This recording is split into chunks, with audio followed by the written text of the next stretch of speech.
Ay, isa mapagpalang araw po sa ating lahat. Nako, solar ni Libiste po. Iniuugnay na naman po na kay sa mga Duterte. Sabi na nga ba lahat ng pupunta ng kwentong ito na lalabas at lahat ng pinaghihinalaan nila obstructionist, mapupunta kay Duterte. Anong klaseng logic yan, no? Bakit kayo ang nakaupo ngayon? O sige, palagay na natin, no? Palagay na natin na nakaupo kayo ngayon at nakagawa ng pagkakamali ang mga Duterte at naabutan nyo ngayon. Tama? Ngayon, yung gusot na ba ito, hindi nyo pwedeng resolbahan o ayusin sa pamamagitan ng kapangyarihan nyo na kayo nakaupo dyan, na kaya nga nagpapalit ng mga presidente ng senador kada taon, na 6 na taon, para mapagbigyan din naman yung mga uupo na maayos. Kasi, halimbawa, kung palpak naman yung nakaraang administrasyon, halimbawa lang kayo mapagbibigyan na maayos. Bakit maninisi kayo? Bakit iuugnay nyo na naman to? Ganun ba yun? Ibig sabihin, pag yung isang subdivision, halimbawa, ikaw nagmamalis ng subdivision, ikaw na ang presidente ng subdivision, halimbawa, nakita mo maraming kapalpakan, sisisihin mo ba? Kasi kaya ang hirap kasi dating presidente nito, ganyan. Hindi, ikaw na. Kahit sa mga sinaunang kaharian, kahit hanggang sa mga minister dyan sa ibang bansa, hindi nila sinisisi ang mga nakaraan. Kasi ikaw, leader kay. Gets mo? Kaya nga napapalitan lahat bisa ng leader ba sa mga hepe. Hepe ng kapulisan, palitan ka. Kasi nga, alam mo yung logic na hindi lahat ng pagkakataon sisisihin mo yung mga nakaraan. Para lang maibsan yung galit ng taong bayan sa kapalpakan mo ngayon. Hindi ho ba? Tulad na lang po dito sa sinabi po nito ni... Papakita po natin dito po ni Boying. Tignan po natin dito Ayan. Dali. Ito to. Boying, kinokonekta sa mga Duterte ang franchise ni Congressman Libiste. May connection niya sa Duterte government. 2019 yung franchise. Kasama nanay niya, kasama niya naglalakad niyan. Napaliwanag naman sa'yo Kung gusto mo, pumunta ka sa hearing ni Senator Lacson, doon sa Lunes, sa Blue Ribbon, pumunta ka, makipagdiskusyon ka doon. No? Kaso baka di ka mapunta, baka mapahiya ka Di ba? Talagang mapapahiya ka. Alam mo, si Libiste nag-warning na. Yung ginawa niya kay Chucky, warning yon. Mamaya, alam mo sabi ni Libiste, pag kayo nagparatang sa kanya, di 110 million damages yan. Kasi ang dami yung sinasabi sa kanya na hindi, alam mo yung irrelevant, hindi na siya kaugnayan dun sa nangyayari ngayon. Sige, palagay na natin. Ipalagay natin talaga si Libiste talaga palpak na yan. Sige na, palpak na pati Duterte, pati yung panahon niya. So, anong koneksyon nito sa hawak niyang Cabral Files? Sa lilitaw. Hindi ba pwedeng, sige, habang nagka-Cabral Files ka, nilitisin ka namin. Hindi ba pwedeng ganon? Bakit yung sinasabi na wala kang karapatan, Libiste, na maglabas ng Cabral Files kasi ikaw mismo, meron kang kalokohan tiyatago? May ganun ba? Saan nyo natutunan yun? Saan nyo nakuha? Yung ganung klaseng kasabihan ba yan? Pananaw ba yan? Logic? Kahit sa logic, wala Tapos sasabihin pa yung mga unlogical, mga sasabi nila, pag daw maingay, may tinatago. Saan nyo nakuha yun? Kahit sa dyaryo, sa Biblia, scientifical, medical, lahat ng logic, anthropology, psychology, lahat ng pag-aaral na may logic, ng study. Saan mo nakuha yung kapag maingay ka, may ginagawa kang kalokohan? Saan yun? Saan yun nakuha na etong pag may problema ka, hindi ka na pwede magsabi ng katotohanan. Halimbawa, sinasabi nyo, malaki problema ni Libiste sa solar niya. Kaya nga na-demanda niya, kinasuhan niya si Chucky. Sinasabi nyo, ganyan. Anong connection nito sa paglalabas niya ng Cabral Files? Ano to? Panabla? Panabla nakikita ko Yung akala mo, ikaw lang ikaw rin kakasuhan din kita. Sabay tayo. Ano to? Panabtablahan? Panabla to May maipuntos lang kay Libiste para ibang tao mahati. Sa paniniwala, may makuha kayo simpatya. Di ba? Booking na kayo Di ba? Ayan Sahin ko ikonekta ni Ombudsman Boying Rimulya sa Administrasyon Duterte ang pagka-approve ba sa solar franchise ni iniuugnay sa Batangas First Leandro Reviste na anyay nakuha noong 2019. Kasagsagan ng pamumuno dating Pangulo Rodrigo Duterte. Ayon kay Remulla, may malinaw umanong koneksyon sa kapangyarihan naging mga mag-unsad ng franchise. Hindi ito hiwalay na impluwensya nooy nakaupong administrasyon. Binanggit din ng ombudsman na may papel umanong ginanggampanan ng ina ni Libiste, ni Loren Ligarda, sa noong panahon iyo ay chairperson ng Senate Franchise Finance Committee sa paglalakad na nasabing prangkisa. Bakit nyo pinipilit ito na ipasok itong solar niya? Bakit? Tapos sabi nyo kaya maingay kasi iniiwasan. Hindi sana hindi na siya nag-ingay. Kung ito illegal yung ginawa, wala siyang mali dito sa ginagawa niya. Anong connection nito, Mr. Boying? O may connection niya sa Duterte. Lahat naman may connection eh. Halimbawa ba, sa panahon ni Duterte 2017, may nangkarnap. Ha? Yung ba pag naupo dyan sa hearing, kasalanan ni Duterte yon? Kasi panahon niya nangyari yon? Yung ba ibig sabihin nyo? Lahat sinisisi nyo sa nakaraan, hindi nyo ba pwedeng gawa na resolve ba ngayon na pwede sa lahat nakaraan na lang? Wala na, halatang-halata na kayo eh. Alam mo, bagsak na ang rating ng Pangulo dahil sa inyo. Ito lang ha, hindi ko kinakampihan ng Pangulo. Sa inyo, is sa mga dahilan kayo. Yan, si Kaki, bagsak ang rating ng Pangulo dahil sa inyo. Totoo lang. Mr. Pangulo, bagsak na po rating nyo, hindi mo ba sinasaway itong mga to? Di ho ba? Ito pa sabi. Dito ka matatawa eh. Ayan Ito, Libiste. Umapilang palitan na si Yusik Castro. Di ba sinabi niya nakaraan kay ni Libiste? Ikaw ka. Nagbablog ka. Nasa gobyerno ka, Yusik ka. Di ba nakaraan niya, di ba naalala niyo si Mocha ba yun? Pinatigil mag-vlog. Kasi nag-i-Yusik yata siya. Naalala niyo yun? Di ba? Eto, spokesperson ka pa, bibig ka ng Malacanang. Kung ano lalabas sa bibig mo, paniniwalaan ng tao yan. Hindi ba?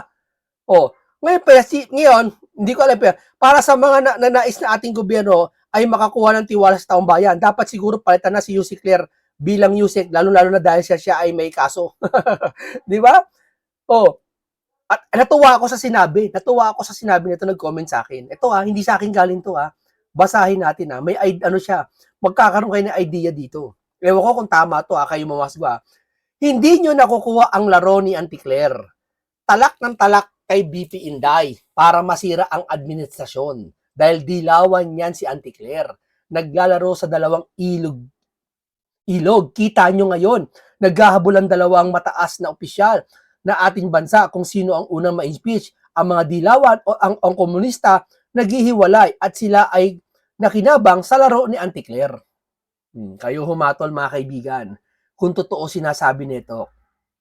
Ano ko to, hindi ko na nasa comment section ko yan, pero sa pag-research ko kung tama siya sabi niya, may hugis niya. Oo, 'di ba pinuri ni kaya niyo si Jonel? 'Di ba pinuri niya dapat daw maging si Auntie Claire? Anong gagawin sa kanya? Ano yung gusto ni Jonel maging si Auntie Claire, maging parang maging basta pinuri ng dilawan si Auntie Claire. Tapos nakasama pa si Trililing, si Auntie Claire. Alam mo yun, marami siyang 'di ba? Laro to eh. Alam nila siguro si Junior 2 years na lang at alam nila hindi mababago. Sa 2 years mababago ba ang isip ng tao? Na nagalit. Parang lumalabas dito kasi ni Kuya dito sa nag-comment na to. Lumalabas dito na parang okay lang kay Chucky na ganituhin ng ipagtanggol niya ang Pangulo, magalit tirayan si Sara, parang pisasabong niya ng di alam. Ito naman si Junior, walang alam. Kaya nga sabi ni Leandro Libiste, nasabi niya sa nakarang vlog niya, di ba? Anong sabi niya? Anong sabi nakarang interview pala sa kanya? Anong sabi niya ni Libiste? Maski daw administration mission tinitira ni Chucky. Isipin nyo yun. Mag-isip kayo. Ako hindi ako may sabi niya, ito may sabi niya na. Dumako na tayo din sa ating talakayan mga kaibigan. Ito na po, painggan po natin si Libiste. Importanteng punto ay hindi po sa akin itinataw ang multa. ako po ay nagbenta ng kumpanya noong 2023 and 4. Tapos yung multa ay ipinataw ngayon lang. Baka dahil, I'm not alleging this, I'm just saying nagkataon, ito po ay kasunod ng aking pagbunyag ng certain things. Sir, 24 billion, hindi raw ito kaugnayan, no? Yung sabi ni Secretary Garin, sa inyo pong stand, no, sa korupsyon. Do you believe, sir, on that side naman po ng Energy Secretary? Unang-una po, yung importanteng punto ay hindi po sa akin Mm. ipinataw ang multa. Ako po ay nagbenta ng kumpanya noong 2023 and 4. Tapos yung multa ay ipinataw ngayon lang. Baka dahil, I'm not alleging this, I'm just saying nagkataon, ito po ay kasunod ng aking pagbunyag ng certain things. And at least yung pag-ingay tungkol dito ay first time na nangyari. And the sad thing is, hindi sa akin tinataw ang multa. Sa kumpanyang binenta ko, tinataw ang multa. Oh, Baka akala nila, makinig ka rito, Boying. Na sinasabi mo, kino-connection mo kay Pangulong mga Duterte na naman sa 2019. Makinig ka kasi dito. Ang hirap kasi diyan kay Boying. Siguro sa bagay, maintindihan natin kasi busy siguro siya dun sa kanyang trabaho dyan, no? Pero minsan, bago ka magsalita, mag-research ka muna ng kaunti dito about dito sa kay hindi yung sino mas paniniwalaan namin. Ikaw na walang kaalam-alam na impormasyon lang nakarating sa'yo, o ito mismo may-ari na isasabi, araw-araw nagpapa-interview, hindi nagtatago. Ayan, sabi niya, diba, natawa ako sa sinabi ng iba, ito to, iisa katuwiran nila. Hindi ko alam kung ano kinain ng mga yan, bakit mahina ng pag-iisip nila. Sabi kay Libiste, kaya daw ito si Libiste, anong tawag, ano yung word na pagkakasabi niya, nakalimutan ko eh. Kung tunay ka daw talagang witness, Libiste, hindi ka daw takot mamatay. Yun ang sabi. Alam mo, libo-libo, nag-comment, tama, ang galing mo. Kilala pa naman yung tao nang sabi noon. Ayoko na sabi ko sino Kung talagang libiste, hindi ka takot. Kung talagang ikaw ay witness para sa Pilipinas sa flood control, hindi ka takot mamatay. Pero bakit natatakot ka mamatay? Tatanungin kita sa nag-post na yan. Saan mo nakuha yung ganang katwiran kapag witness ka, dapat hindi ka matakot? Ipopost ako sarili ko pag may nabasa kanya kahit saan sa mundo. Magmula sa katwiran ng Biblia, magmula kay mga philosophy ng mga Greek, Marcus Aurelius, mga the great quotes, mga nagko-quotes, sila magmula kay Genghis Khan, lahat pagsama-samahin mong katwiran. Saan mo nakuha yung katwiran na kapag dapat witness ay walang kinakatakutan? Sarili mo lang yan. Marami ka na papaniwala dyan. Marami ka na ililigaw dyan. Wala niyan. Kahit sila Seneca, yung mga matatandang Greek mythology, mga Greek philosopher, wala niyan. Mas sa panahon ng mga sinaunang tao kay Kristo, wala yan.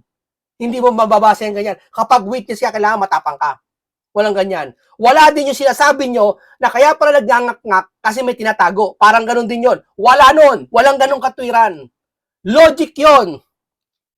Para mo sinabing ganito, kaya pala nagugutom kasi sobrang busog. Parang ganon. Katumbas nun mga pinagsasabi nyo, wala sa hulog. Tama mga kababayan? Di ba? Kaya pala walang masakyan ng mga tao kasi puro bakante yung jeep. Parang ganun eh. Napaka mga kaibigan. Wala sa katwiran. sa akin, mali pala. At nakakalungkot kung may mga ibang mga madadamay dahil sa mga alleged na politically motivated attacks. Pero hindi po ako nag-engage sa media sa mga pahayag ni DOE Secretary Garin at ginagalang natin po siyempre siya at ang aming focus ngayong araw ay ang mga pahayag ni Yusek Claire Castro. Pero nililinaw ko lang po sa inyong show hindi po sa akin pinataw ang sinasabing multa. Opo, Kong, ito may picture, no? Kasama niyo si former Senator Trillanes. Maaari niyo po ba kaming Diba ito yung time na kung saan nag-viral yata to na kasama yata si Trillanes at si Libiste. Ako magja-judge siya. Para sa akin, kung kay Libiste, walang masama. Kahit si Libiste kasi kahit sino pwede ako. Kung ako may kilalang tao, pupunta ako sa Batangas, makipag-meet ako sa kanya, appointment, walang masama.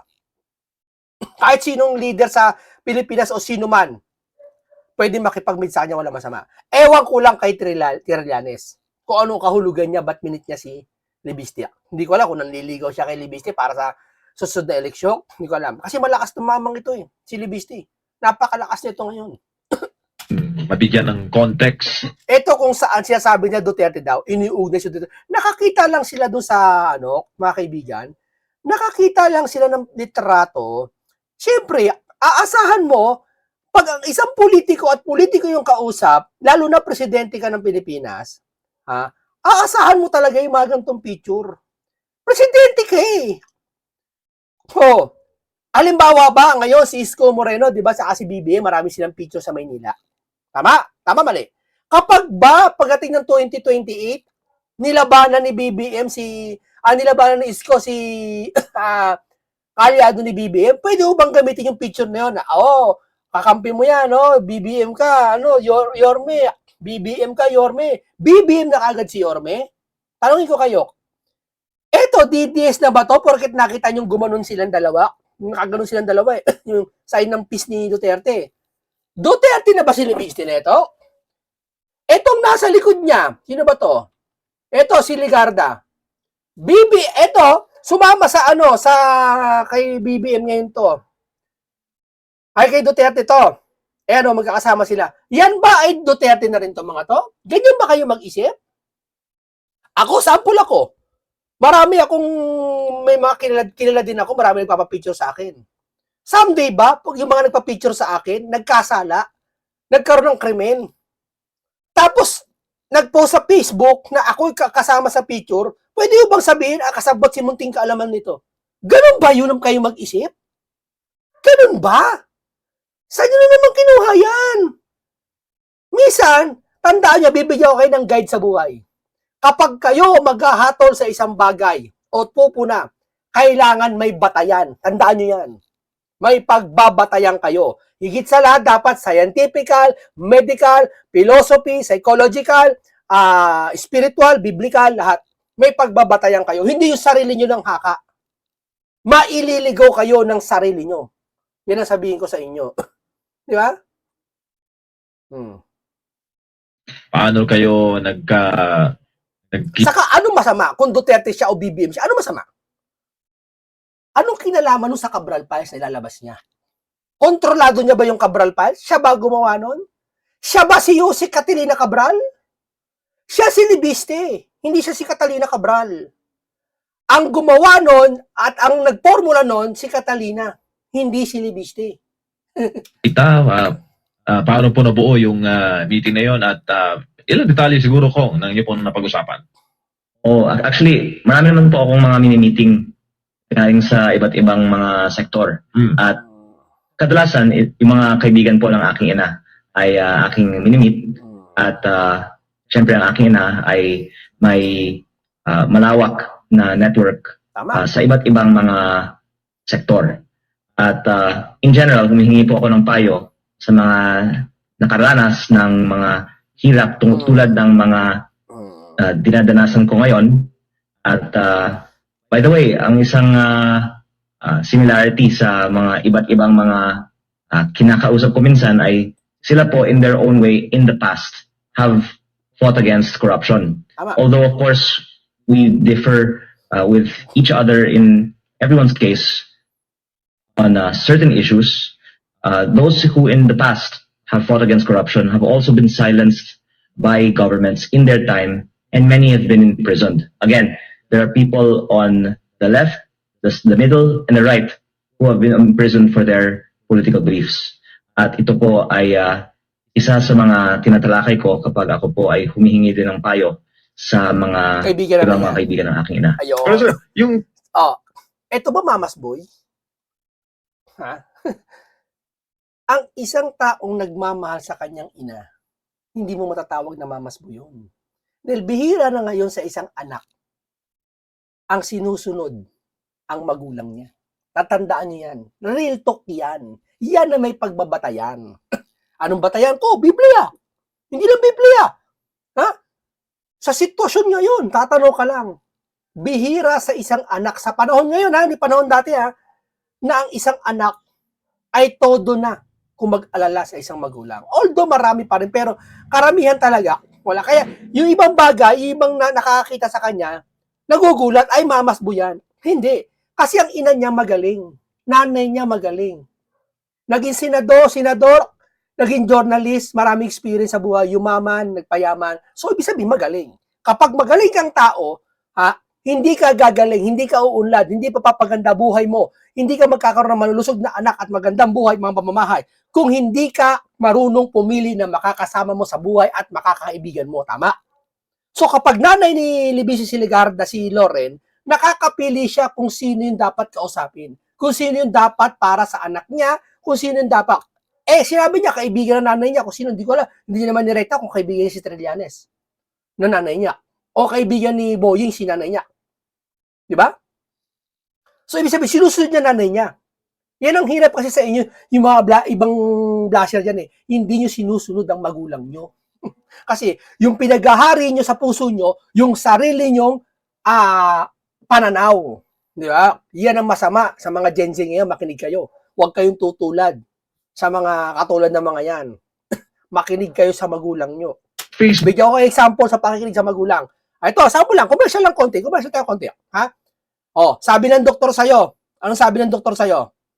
Ha? I-moderate mo ang pag-inom, ha? Hindi naman lahat ng doktor, ha? Pero depende lang, may doktor kasi ganoon I-moderate mo ang pag-inom ng alak, ha? Huwag ka masyadong iinom. I-moderate mo, ha? Anong sabi ng magulang mo? Anak, huwag ka nang iinom, itigil mo na yan. Sino mas magandang payo? Magulang o yung nakausap na professional?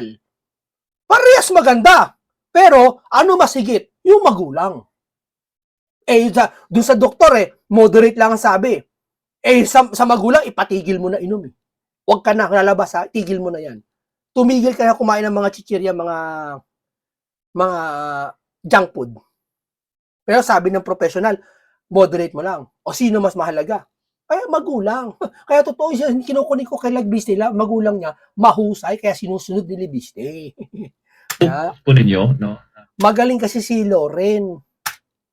Yung po inyong post sa Facebook, kasama si President BBM, yung sinabi po ninyo na lumikha ng 10,000 na mga trabaho sa ating mga kababayan, bilang may experience po sa business.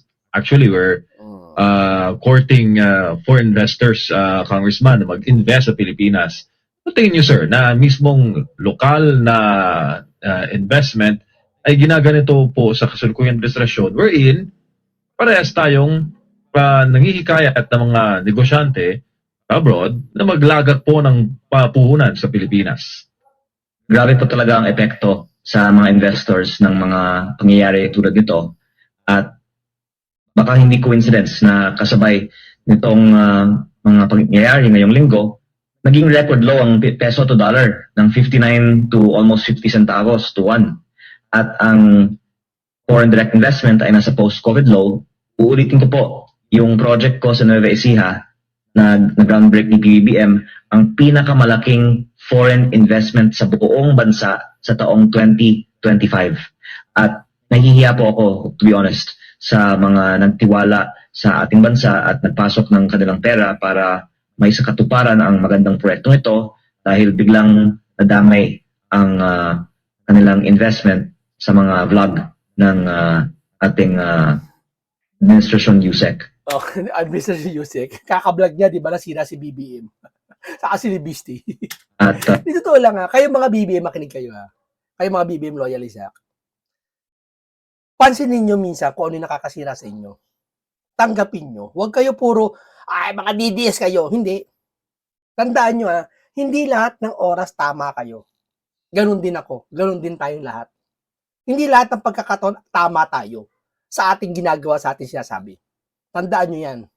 Ah, Huwag kayong palalo. ang madadagdagan ko, ang dahilan na ibang mga negosyo ay hindi din natutuloy ay sa iba't ibang mga level ng ating gobyerno, may mga nanghihingi sa mga negosyante.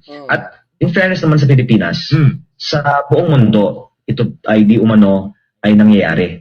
Pero minsan daw, kaya nanghihingi, kaya nagpapataw ng multa ang ibang mga opisyal o nagbibigay ng mga demand letters o nag-intimidate sa media ng mga negosyante ay sa kadahilanan na may posibilidad din na ang mga negosyante ay may iaalok sa mga opisyales na nagpapahirap sa kanila.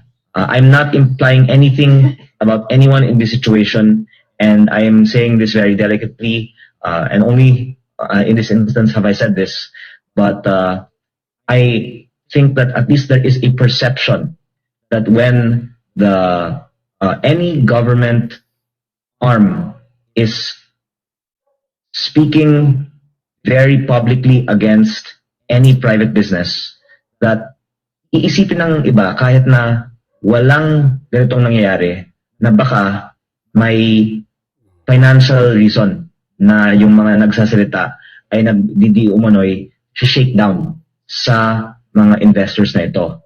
At muli, kahit na hindi po ito totoo, the fact na may mga ganitong Boying, makinig ka rito sa Chucky. mga pahayag very publicly ay maaaring mag-discourage sa additional investment sa Pilipinas. Kong, mayroon pong pinapataw na 24 billion. Ito bang 24 billion ay the same company po o the same business na sinabi po ninyo na nakapaglikha ng 10,000 na mga trabaho? Yung sabi po ni Energy Secretary. Ikaw ba, leader ka ng bansa? Nag-groundbreaking ka dun sa sinasabi ni Libiste na tungkol dyan sa solar na yan. Ha? Tapos nalaman mo si Libiste, pinagmumulta ng 24 billion. Hindi ka man lang mangingialam na, hoy, teka, huwag niyong pakialaman si Libiste. Na ikaw, presidente, pag utos mo, huwag pakialaman si Libiste. Huwag mo na anuhin yan. Tama na yan. Tigil nyo na yan. Wala ka bang pakialam doon? Yun ang pinupula namin eh. Nagtatrabaho naman si Junior eh. Okay naman eh. Mahina lang siya pagdating sa mga ganito. Wala siyang kakayahan. Kaya ang lahat na nasa kabinete niya, hindi may ibang-iba dyan, ibang mga tao ngayon sa gobyerno, malakas ang loob mangurakot kasi walang takot sa kanya. Di ba? Tari ka rin? Yun nga po yung kumpanyang binenta ko. Sa kumpanyang binenta ko ay iba't ibang mga subsidiaries. Pero yung mismong kumpanyang binenta ko, if I'm not mistaken, ay yung kumpanya na akala ng iba ay akin pa. Kaya akala ni Anticlerio siguro ha. Sa totoo lang po, hindi ko kinokorekta sila kaagad dahil gusto ko lang pong panuorin kung ano-anong mga kwentong gagawin nila at kung magsasalita sila ng mali, pwede natin silang kasuhan ng 110 million pesos in damages din. Yun, yari kayo. Pwede pala kayong kasuhan ng 110 million damages din kung magsasalita kayo ng mali. Hindi laban kay Libiste ng mali. Ibang kasi yung laban kay Libiste. Okay lang kung laban ka sa kanya. Wala siyang magagawa, laban ka sa kanya. Hindi mo gusto yung advocacy niya, hindi mo gusto yung ginagawa niya. Pero yung mali laban para sa kanya, 110 million damages. 'Di ba? Sinample lang pala si Auntie Claire. Sinample kaya sa Monday sa Blue Ribbon, ayusin niyo pananalita niyo kay Kong Libiste. Okay lang pwede mo siyang balurahin sa Facebook, pero pag salitaan mo ng kwento mo ng mali, kahit ako magagahit ako eh. Murahin mo na ako eh. Lahat-lahat na gawin mo sa akin, bash mo na ako eh. Pero ikukwento mo ako, mali ako. Doon sa ginawa kong tama na alam ko, hoy, nako. Yeah. Pero yun po ay isa pang example ng patently false information na ipinahayag sa mga nakaraang mga araw. Okay, hanggang dito lang po muna tayo mga kababayan natin. No? Abangan natin si Libiste sa kanyang hearing. No? Paalam sa inyong lahat.